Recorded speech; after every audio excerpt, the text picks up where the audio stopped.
ഹേ all അസ്സലാമു അലൈക്കും, welcome back. അപ്പോൾ ഇന്ന് വന്നിട്ടുള്ളത് ഒരു കറിൻ്റെ റെസിപ്പി ആയിട്ടാണ്. ഈ ഒരു കറി ഞാൻ മുമ്പേ ഷൂട്ട് ചെയ്ത് വെച്ചിട്ടുള്ളതാണ്. അപ്ലോഡ് ചെയ്യാൻ മടിച്ച് വന്നിട്ട് അതങ്ങനെ തന്നെ ഉണ്ട്. പിന്നെ ഈ ഒരു കറിൻ്റെ പ്രത്യേകത എന്ന് പറയുന്നത് ഭയങ്കര ഗ്രേവി ആയിട്ടുള്ള കറിയല്ല, എന്നാൽ നല്ലോണം ഡ്രൈ ആയിട്ടുള്ളതല്ല, ഒരു മീഡിയം ആയിട്ടുള്ള ഒരു കറിയാണ്. അപ്പോൾ നമുക്ക് നേരെ റെസിപ്പി കണ്ടു നോക്കാം. ആദ്യം തന്നെ പാനിലോട്ടേക്ക് ഒരു 2 ടേബിൾ സ്പൂണോളം സൺഫ്ലവർ ഓയിൽ ഒഴിച്ചു കൊടുക്കുക. അതിനുശേഷം ഞാൻ ചേർത്ത് കൊടുത്തിട്ടുള്ളത് 1 ടീസ്പൂണോളം ചെറിയ ജീരകമാണ്. അപ്പോൾ അതും കൂടി ആഡ് ചെയ്ത് അതൊന്ന് പൊട്ടി വന്നാൽ പിന്നെ ഞാൻ ഒരു വലിയ സൈസ് സവാള ഉള്ളി ചേർത്ത് കൊടുത്തിട്ടുണ്ട്. അപ്പോൾ അതും ഇട്ട് പിന്നെ ആവശ്യത്തിനുള്ള ഉപ്പ് ഇട്ടിട്ട് അതൊന്ന് വഴറ്റിയെടുക്കുക.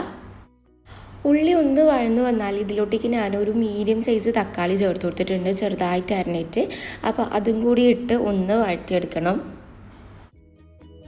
ഉള്ളിയും തക്കാളിയും നല്ല ഉടഞ്ഞ പോലെ ഇങ്ങനെ സ്മാഷ് ആയിട്ട് വന്നാൽ ഇനി നെക്സ്റ്റ് ഇതിലേക്ക് ചേർത്ത് കൊടുക്കുന്നുള്ളത് ഇഞ്ചി വെളുത്തുള്ളി പച്ചമുളകിൻ്റെ പേസ്റ്റാണ്. അത് ഏകദേശം 2-3 ടേബിൾ സ്പൂണോളം ചേർത്ത് കൊടുത്തിട്ടുണ്ട്. അപ്പോൾ അതും കൂടി ആഡ് ചെയ്തിട്ട് ഒന്ന് മിക്സ് ചെയ്തെടുക്കുക. ഇത് നന്നായി മിക്സ് ചെയ്തതിന് ശേഷം അടച്ച് വെച്ചിട്ടൊന്ന് വേവിച്ചെടുക്കുക. ഇനി ഇതിലോട്ടേക്ക് ആവശ്യത്തിനുള്ള പൊടികൾ ചേർത്ത് കൊടുക്കുക. ഞാൻ ഫസ്റ്റ് തന്നെ ചേർത്ത് കൊടുത്തിട്ടുള്ളത് ഒരു 2 ടേബിൾ സ്പൂണോളം മല്ലിപ്പൊടിയാണ്. ഇനി ഇതിലേക്ക് ഒരു 1/4 ടീസ്പൂണോളം മഞ്ഞൾപ്പൊടി ചേർത്ത് കൊടുക്കുക. ഇനി ഇതിലോട്ടേക്ക് ചെറിയൊരു എരിവിന് വേണ്ടിക്ക് ഒരു 1/4 ടീസ്പൂണോളം കുരുമുളകിൻ്റെ പൊടി കൂടി ആഡ് ചെയ്ത് കൊടുക്കുന്നുണ്ട്. ഇതാണ് ഈ ഒരു കറിക്ക് എരിവ് കൊടുക്കുന്നുള്ളത്. പിന്നെ നമ്മൾ ചേർത്തൊരു പച്ചമുളകിൻ്റെ ആ ഒരു അളവും. പിന്നെ നെക്സ്റ്റ് ഇതിലോട്ടേക്ക് ഒരു 1/4 ടീസ്പൂണോളം ഗരം മസാല. അപ്പോൾ ഈ ഒരു പൊടികളൊക്കെ ചേർത്തിട്ട് നന്നായിട്ട് തന്നെ ഒന്ന് മിക്സ് ചെയ്തെടുക്കുക.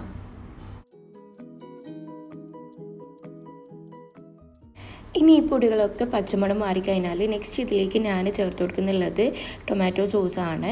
അപ്പോൾ അത് ഏകദേശം 2 ടേബിൾ സ്പൂണോളം ചേർത്ത് കൊടുക്കുന്നുണ്ട്. അതും കൂടി ആഡ് ചെയ്തിട്ട് ഒന്ന് മിക്സ് ചെയ്തെടുക്കുക. നന്നായി മിക്സായി വന്നാൽ നെക്സ്റ്റ് ഇതിലോട്ടേക്ക് ഞാൻ ചേർത്ത് കൊടുക്കുന്നുള്ളത് ചിക്കൻ്റെ ലിവറാണ്. അപ്പോൾ ഞാൻ ഏകദേശം 1/2 കിലോ ആ ഒരു രീതിയിലാണ് ചിക്കൻ്റെ ലിവർ എടുത്തിട്ടുള്ളത്. പിന്നെ ഇത് നന്നായിട്ട് കഴുകി വൃത്തിയാക്കിയതിന് ശേഷം ഒന്ന് ആഡ് ചെയ്ത് കൊടുക്കുക. ഇനി ഈ ചിക്കൻ്റെ ലിവർ നമ്മൾ നേരത്തെ ആ ഒരു മസാലയിൽ നന്നായിട്ടൊന്ന് മിക്സ് ചെയ്ത് പിടിപ്പിച്ചെടുക്കുക. ഇത് നന്നായിട്ട് മിക്സ് ചെയ്തതിന് ശേഷം ഞാൻ ഇതിലോട്ടേക്ക് 1 കപ്പോളം വെള്ളം ചേർത്ത് കൊടുക്കുന്നുണ്ട്. അപ്പം വെള്ളം ആഡ് ചെയ്തിട്ട് ഒരു 20 മിനിറ്റൊക്കെ നമ്മൾ ലോ ഫ്ലെയിമിൽ ഒന്ന് കുക്ക് ചെയ്തെടുക്കേണ്ടി വരും.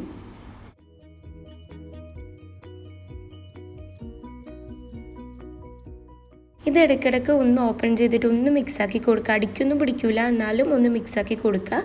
അതിനുശേഷം ഒരു 20 മിനിറ്റ് വെയിറ്റ് ചെയ്യുക. അപ്പോഴേക്കും ഇത് നന്നായിട്ട് കുറുകി അതോടൊപ്പം തന്നെ ലിവറൊക്കെ നല്ലപോലെ ഒന്ന് വെന്തിട്ട് വന്നിട്ടുണ്ടാവും. പിന്നെ ഇതിലോട്ടേക്ക് ഒരു കൈ നിറയെ മല്ലിയിലയും കൂടി ആഡ് ചെയ്തിട്ട് ഒന്ന് ചൂടാക്കി എടുക്കുക. അപ്പോൾ ഇത്രയേ ഉള്ളൂ. വളരെ സിമ്പിളായിട്ടും ഈസി ആയിട്ട് പ്രിപ്പയർ ചെയ്തെടുക്കാൻ പറ്റും നല്ലൊരു കറിയാണ്. അപ്പോൾ എന്തായാലും ട്രൈ ചെയ്യുക. എന്നിട്ട് നിങ്ങൾ ഫീഡ്ബാക്ക്സൊക്കെ കമൻസിലൂടെ പറയാം. അപ്പോൾ ഇൻഷാ അല്ലാഹ് പുതിയൊരു വീഡിയോ ആയിട്ട് വരുന്നത് വരേക്കും ബായ്.